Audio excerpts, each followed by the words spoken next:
Okay, for 53, I'm given a sequence, and it certainly, if there's given a sequence and there's AN in it, and it's got dots in it, it's a predictable sequence. And what I want to point out is that I think they really should specify where N starts over here. So like you say, N starts at 0. So start N at 0. So N is going to be in the set of numbers 0, 1, 2, yada, yada, yada. I have to update the key though, because I realize the sum starts at 1, but I want to start at 0 for a reason. And he's starting at 1, I'm starting at 0. So let's write this down over here. The first thing I know is about AN, it's alternating by a seated fraction. I'm going to say minus 1 to the nth power. All right, now what I mean by that is that, if you look at the first term, if I start at 0, positive, second term is negative, blah, blah, blah, blah, blah. It goes back and forth, plus, minus, plus, minus, plus, minus, plus, minus. The next thing I want to notice is there's powers of 3 in the problem.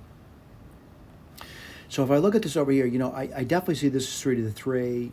That's 3 squared. That's 3 to the 1. And over here, I know there's a 2 there. I'm not worried about that yet, but this would be 3 to the 0. So I'm going to write this as 3 to the n now. All right?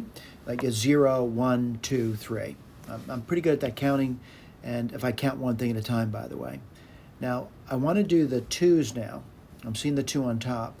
And I'm seeing it as, over here, this is really just 2, 2 squared. This would be 2, 1. This would be 2, none. And actually, this one over here is 2 to the minus 1. All right, so I'm seeing that now. So I'm going to write that down, 2. And since I'm starting at 0, I'm going to say, n minus 1. All right, this is critical that I get to this stage over here. The next thing I want to do is talk about how I would rewrite this guy, because it just looked really strange to me as it's written. So the first thing I do is I just want to get, the 2 and the 3 with the same power. So I would see, minus 1, and then I would see 2 to the minus 1. I'm sorry, there's an n over here. I'm sorry about that. And then I see 2 to the n. That's okay. And the bottom is 3 to the n. All right? Kind of looking at that. It doesn't look too bad. Let me keep rewriting it. So I'm going to say it's really, there's a 2 on the bottom. I see that. That comes from, let me show you where that comes from, right over here. And then I see these 2 over here, and they got the same power. So I'm going to say it's really, minus 2 to the n over 3 to the n. Well, I'm going to continue to write a little bit differently. I'm going to write as 1/2 times minus 2/3 to the nth power. And that's the an to me, with the understanding we're starting with 0. Let me just write this down for you. A0, that would give you 1/2. A1 would give you, let's see, minus 2/3 times 2, which is minus 1/3. And then A2 would equal, let's see, that would be 4/9 times 2, so 2/9. I think you get the idea. I'm just checking or verifying what I believe to be true. What's this one going to be? Well, it's going to be minus, because I'm at a 3 now. And that's going to be, like 8 divided by 2, which is 4, and then 27s. So things are working as advertised, all right? Let me get my eraser out. I'm pretty much done checking that, and I got my AN down. I'm going to erase this over here, and I'd like to write my AN down this way. So let me write this over here for you. This is AN. And again, N starts at 0.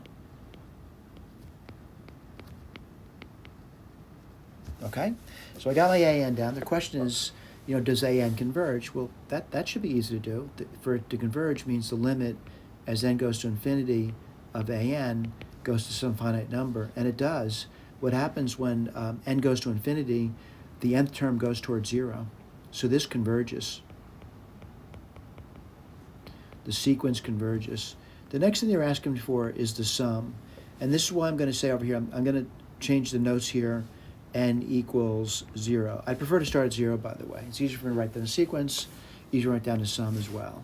So I'm going to write this over here as the sum as n starts at 0 up to infinity of an. And what do I notice about this over here? It's really just 1/2 n equals 0 to infinity of minus 2/3 to the nth power. And this is clear geometrics that's convergent. So it's really easy to write the sum down now. It's 1/2 times 1 over 1 minus the common ratio. Well, in this case, common ratio is just minus 2/3. Let's continue to simplify it. You get 1/2. You get a 1. Let's see, 1 minus a minus 2/3 is 1 plus 2/3, so it's going to be 5/3. I'm going to simplify it as the 1/2 times 3/5, which can be 3/10. All right, 3/10 the answer. All right, so again, it converges, limit goes to 0, and the sum is 3/10. And we're done. Thank you.